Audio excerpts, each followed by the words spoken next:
सुप्रभात प्रिय विद्यार्थियों, आज मैं डॉक्टर ज्योति रोहिला आपके लिए लेकर आई हूँ मानवता ही विश्व सत्य कविता की व्याख्या।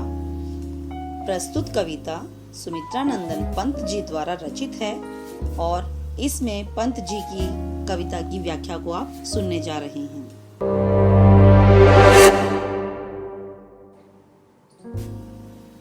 चंद्रलोक और अंतरिक्ष में मानव ने किया पदार्पण, छिन्न हुए लो देश काल के दुर्जय बाधा बंधन। प्रस्तुत पंक्तियों का आशय यह है कि हमने जब चंद्रमा और अंतरिक्ष पर अपने कदमों को रखा तो उसके कारण ये मानव की पहली विजय थी कि मनुष्य ने चंद्रमा और अंतरिक्ष पर अपनी विजय प्राप्त कर ली थी। छिन्न हुए लो देश काल के दुर्जय बाधा बंधन, और इसके कारण जो अभी तक देश और काल के आधार पर, देश और समय के आधार पर जो हमारे सामने विभिन्न प्रकार की बाधाएं आ रही थी, जिन बाधाओं को छांटना या दूर करना हमारे लिए बहुत कठिन हो रहा था, आज उन सब बाधाओं पर हमने विजय प्राप्त कर ली। दिग्विजयी मनुसुत निश्चय, कितना महत्वपूर्ण यह क्षण। जिस क्षण हम लोगों ने चंद्रमा और अंतरिक्ष पर कदम रखा, वहां की सारी जानकारियां प्राप्त की, तो यह मनुसुत यानी मानव के लिए दिग्विजय यानी सभी दिशाओं में विजय प्राप्त की गई थी। यानी मनुष्य के लिए यह क्षण बहुत महत्वपूर्ण था। भेदभाव विरोध शांत कर निकट आए सब देशों के जन।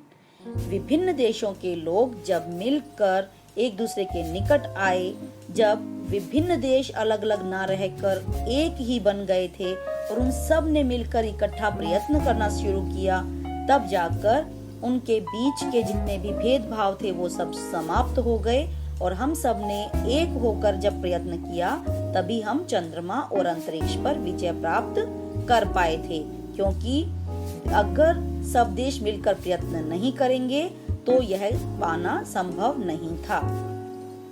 युग युग का पौराणिक स्वप्न हुआ मानव का संभव। मनुष्य ने जो इतने लंबे समय से स्वप्न देखा था, जो मनुष्य का स्वप्न था कि वो चंद्रमा और अंतरिक्ष से संबंधित विभिन्न जानकारियों को प्राप्त कर पाए, तो आज वह संभव हो पाया था। शुभ समारंभ नए चंद्र युग का भू को दे गौरव। और पृथ्वीवासियों ने जब चंद्रमा पर पहुंचकर और अंतरिक्ष और चंद्रमा की जानकारी एकत्र की, तो यह मनुष्य के लिए सबसे बड़ा क्षण था।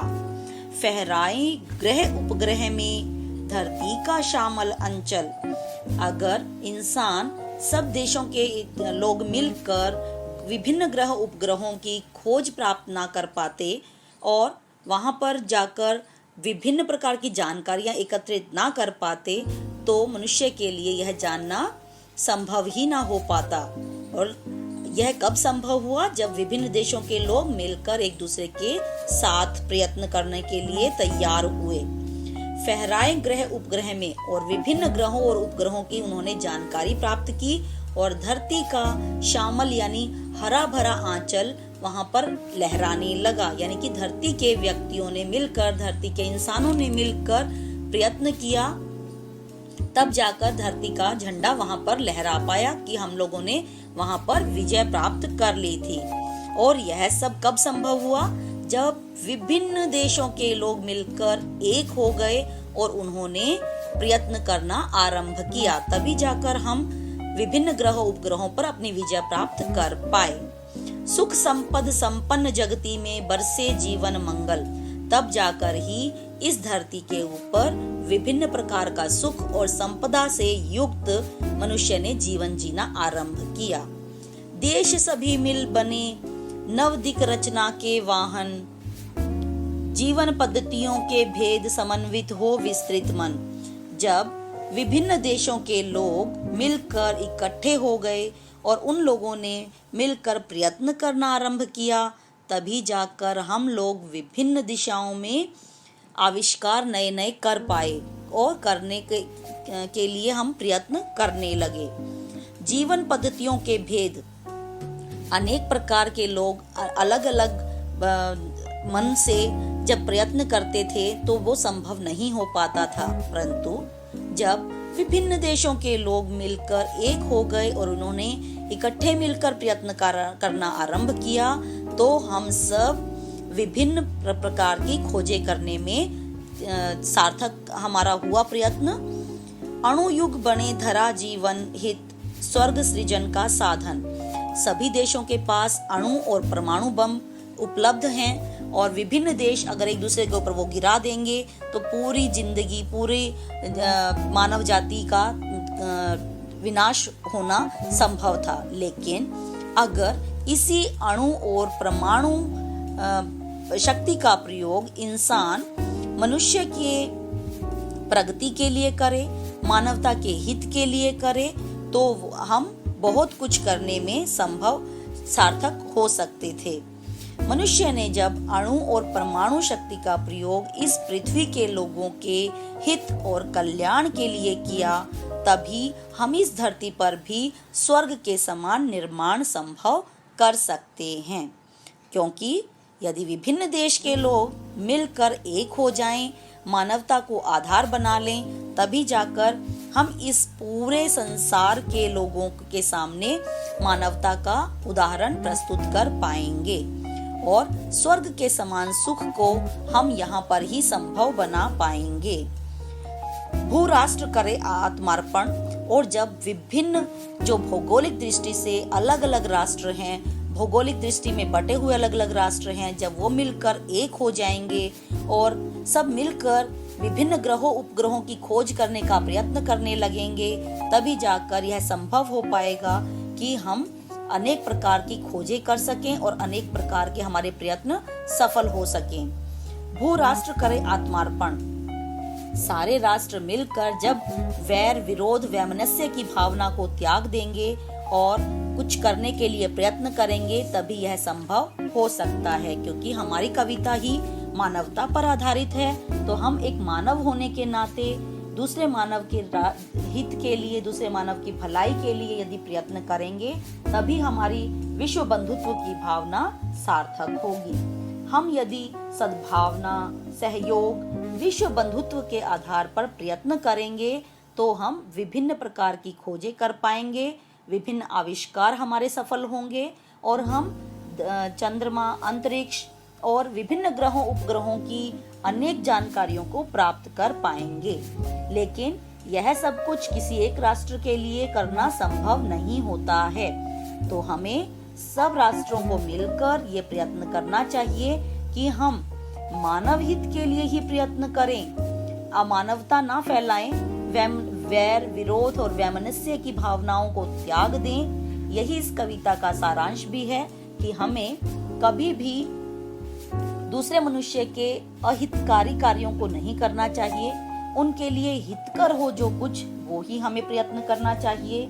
इस कविता का मुख्य संदेश भी सुमित्रा नंदन पंत जी ने यही दिया है कि हम सारे राष्ट्र एक हो जाएं, आपसी वैर विरोध ना रहे हम में, और सारे राष्ट्र मिलकर ही जब हम कुछ प्रयत्न करेंगे, तभी हम कुछ नए काम करने में सफल होंगे। सुमित्रा नंदन पंत जी जो एक प्रकृति के कवि कहे जाते हैं, वो हमेशा इस ओर प्रयत्न करते हैं कि इंसान ही इंसान के काम आए, एक दूसरे के से मिलकर हम काम करने में सफलता प्राप्त करें। इसलिए उनकी कविताएं हमेशा प्रकृति और मानवता से संबंधित होती हैं। मानव होने के नाते जब विभिन्न राष्ट्र के लोग एक दूसरे के प्रति वैर विरोध त्याग देंगे, तो अणु और परमाणु शक्ति का प्रयोग हम मानव के हित के लिए कर पाएंगे। क्योंकि यदि मानव के हित के लिए प्रयत्न किया जाएगा, तो जाकर ही हम विभिन्न राष्ट्र एक दूसरे के समीप आएंगे, एक दूसरे का हाथ पकड़ेंगे और एक दूसरे की सहायता करने में संभव होंगे।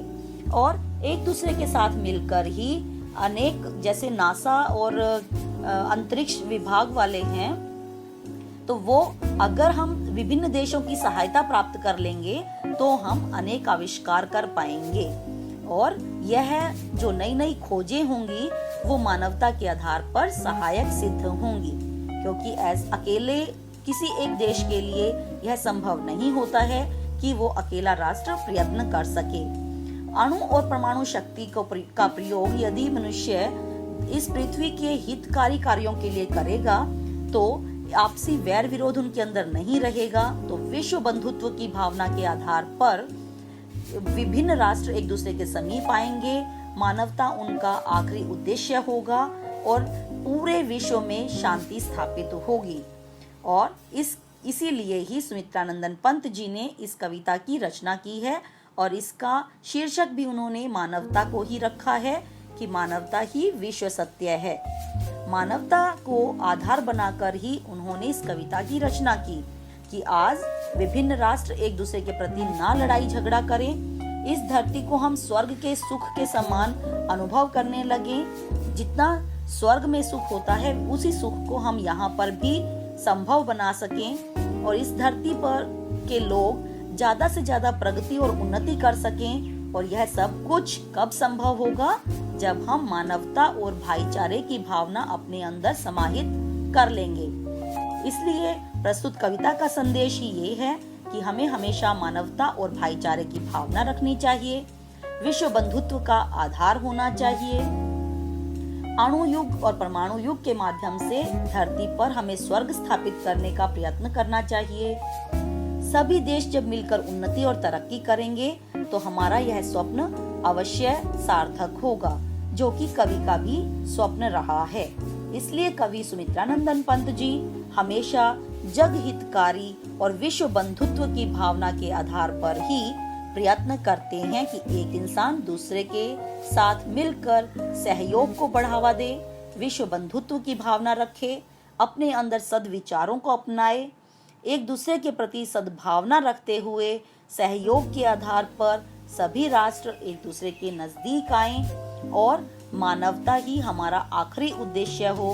एक मानव होने के नाते यदि हम दूसरे मानव के प्रति भी सद्भावना और अच्छे विचार रखेंगे तो हमारे परोपकारी विचार अवश्य ही सार्थक सिद्ध होंगे और वो हमेशा हमें उन्नति के पथ पर आगे की ओर ले जाएंगे। यदि हम एक मानव होने के नाते दूसरे मानव की भावनाओं उसकी सहायता का ध्यान नहीं रखेंगे तो यह संभव ही नहीं होगा कि हमारा देश उन्नति कर पाएगा। अगर हमें विभिन्न राष्ट्रों को राष्ट्र के उत्थान के लिए, विभिन्न देशों को एक दूसरे के उत्थान के लिए आगे की ओर बढ़ना है तो हमें हमेशा ही सहयोग, सद्भावना, परोपकार, जगहितकारी भावनाओं को ध्यान में रखते हुए ऐसा करने का प्रयत्न करना चाहिए। तभी जाकर हम कवि सुमित्रानंदन पंत जी की जो कविता है उसको सार्थक कर पाएंगे, क्योंकि हमेशा ही यह प्रयत्न किया जाता है कि हम दूसरों की सहायता करें और यह हमारी भारतीय संस्कृति और सभ्यता में भी यही आता है कि हम भारतीय सभ्यता और संस्कृति का ध्यान रखते हुए दूसरों के लिए हितकारी और परोपकारी विचारों का ध्यान रखें। भारतीय संस्कृति शुरू से ही इस अपनी शिक्षा को अपने बच्चों में समाहित करना चाहती है, तो एक भारतीय कवि होने के नाते सुमित्रानंदन पंत जी ने अपनी इन भावनाओं को अपने विद्यार्थियों में प्रस्तुत करने का सोचा है। नमस्कार, आशा करती हूँ आपको मेरी ये वीडियो पसंद आई होगी और ये विचार आप अपने जीवन में भी जरूर अपनाएंगे। धन्यवाद।